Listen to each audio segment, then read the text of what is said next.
Hello students of class 8. Today we would be continuing with the chapter The Tsunami, which we started in our previous session. Okay, so open page 26. So this chapter contains factual details of people who had to face this natural disaster and the pathetic story of their survival or death.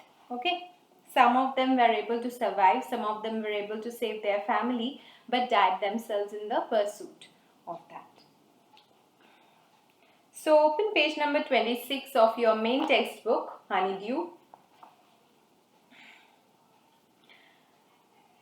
The last story we read was of Almaz Javed, right? She had gone to her mother's family in the Nankauri Island to celebrate Christmas. But the day after Christmas, their family had to face a very bad situation. Her father was able to save most of their family, but while running away from the place, when her grandfather fell down, her father rushed to save the old man. However, both of them were swept away by the first gigantic wave of tsunami. Okay, so this is the last story that we did. We would be beginning from the paragraph Alma's mother. Did you find it? From here. Okay, we would begin from here. So follow your book. Alma's mother and aunt stood clinging to the leaves of a coconut tree, calling out to her. A wave uprooted the tree, and they too were washed away. So they were clinging to the leaves of a coconut tree, and Alma was not with them. Okay, she saw that her mother and aunts, they were clinging onto the leaves of a coconut tree, but the waves were so strong, the force of the water was so strong that even the coconut tree was uprooted and they were also swept away. Alma saw a log of wood floating. She climbed onto it. Then she fainted. She saw that a log of wood was floating and she climbed onto that wood and then she fainted. She fainted in shock. Okay. The realization that such a big thing was happening. It gave her such a big, and the fact that in front of her own eyes her dear parents were and relatives were being taken away. Okay. So this was too much for a little girl to handle. When she woke up, she was in a hospital in Kamorta. From there, she was brought to Port Blair. The little girl does not want to talk about the incident with anyone. She is still traumatized. She is still under that situation. She cannot escape from that crisis that they faced. The trauma still haunts her. She is not able to get out of it. So she does not like to talk about it.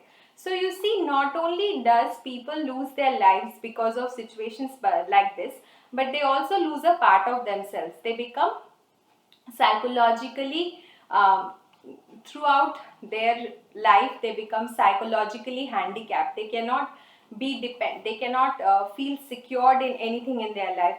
The fact that they have lost such close relatives, it traumatizes them throughout the life. Okay, so the same thing happened to this young girl, and she was not even quite grown up. Okay, she was just 10 years old. She was just 10 years old, so she was not tough enough to handle the situation properly. So even now she doesn't feel like talking about what happened to them. Now the comprehension check is there. So take out a pencil and let us do the comprehension check in the book itself. Say whether the following are true or false. Ignatius lost his wife, 2 children, his father-in-law and his brother-in-law in the tsunami. Let's go back to that position in the text.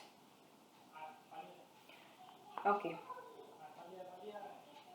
Mother's father and mother's brother. That means father-in-law and brother-in-law. Yes, correct. So this is a true statement. Number 2, the first statement is true. Ignatius lost his wife and his 2 children, his father-in-law and his brother-in-law. Okay.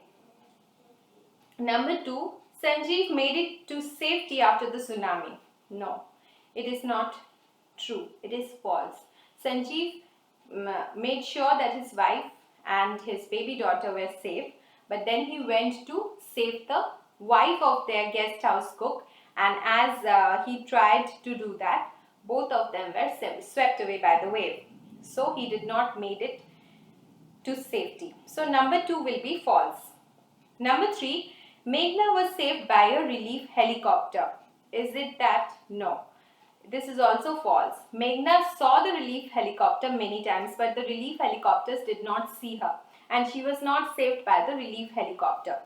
So this will be false. Number 4, Alma's father realized that a tsunami was going to hit the island. Yes, he understood that something big, a big gigantic wave will be coming back. That means he understood that the water would be coming back with great force. So that is a tsunami. So this will be true. So Alma's father had a instinctual understanding that something bad is going to happen since the water had receded. So number 4 will be true. Number 5, her mother and aunts were washed away with the tree that they were holding on to. This is also true, right? Alma's mother and aunts stood clinging to the leaves of a coconut tree. A wave uprooted the tree and they too were washed away. So this is also true. So number 1 will be true, number 2 will be false, number 3 will be false, number 4 will be true, number 5 will be true. Okay. Now let us go to the next section. And this is another documentary collection of people who survived the tsunami. Okay, and this is about the tsunami which struck, the same tsunami waves which struck Phuket beach in Thailand. It's a very famous tourist attraction. Okay, Phuket beach in Thailand. So the first section dealt with the people of Andaman and Nicobar Island. Let us come to the second section. Page number 27. Okay, so follow the book. Tilly Smith, a British schoolgirl, was able to save many lives when the tsunami struck Phuket beach in Thailand. Though she has won a number of awards, her parents have not allowed their daughter to be interviewed on television and made into a heroine. Why do you think they took that decision? So this is for you to understand the personal opinion. They seek your personal opinion. Why do you think her parents did not want the television channels to interview her and to cast her as a heroine or a hero? Okay. So you can understand, obviously the parents want to save their children from too much publicity because it might hamper their normal childhood, right? So let us read this second section. Now here is a story from Thailand. The Smith family from southeast England were celebrating Christmas at a beach resort in southern Thailand. Tilly Smith was a 10-year-old schoolgirl. Her sister was 7 years old. Their parents were Penny and Colin Smith. So they were celebrating Christmas at a beach resort in southern Thailand. They were celebrating Christmas. We already know that this tsunami happened in 26 December. It was the Christmas holidays, right? So they were in Thailand for celebrating Christmas.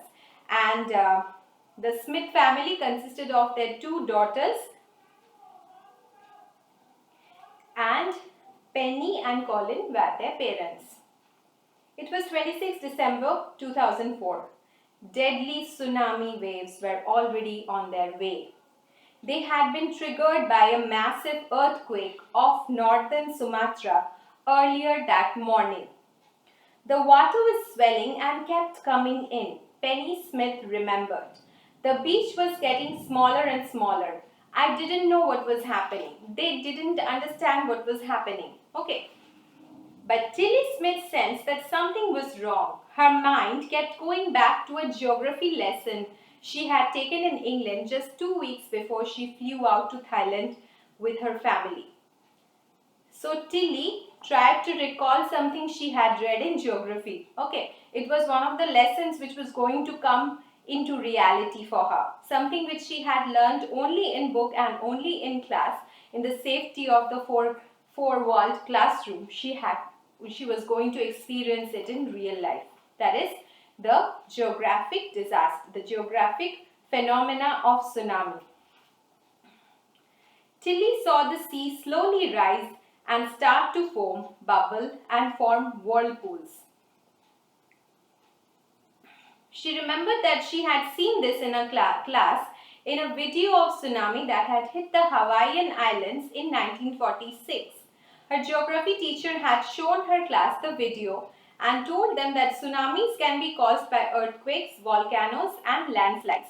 Okay, so she recalled that incident, but what had happened to in that video of tsunami, and she related the two. She related the video with the actual event which was happening in front of her. Okay, she was a very intelligent girl. And the same kind of phenomena was happening. The sea was rising. It was starting to foam, bubble and form whirlpools. You know what a whirlpool is? The water circles round and round and it moves downward. Okay, it sucks the person in. That is a whirlpool. Okay, so let us stop over here. Volcanoes and landslides, till that place. Put a tick mark in your textbook. So Tilly is an intelligent girl and she understood very fast that what was happening was actually the beginning of a tsunami wave coming to the island. Okay, what happens after this? We will find out in our next session. Till then, study well, study the entire chapter. And if you have any problem in understanding today's session, you can interact with me in the e-portal which has been opened by our school. Okay, thank you.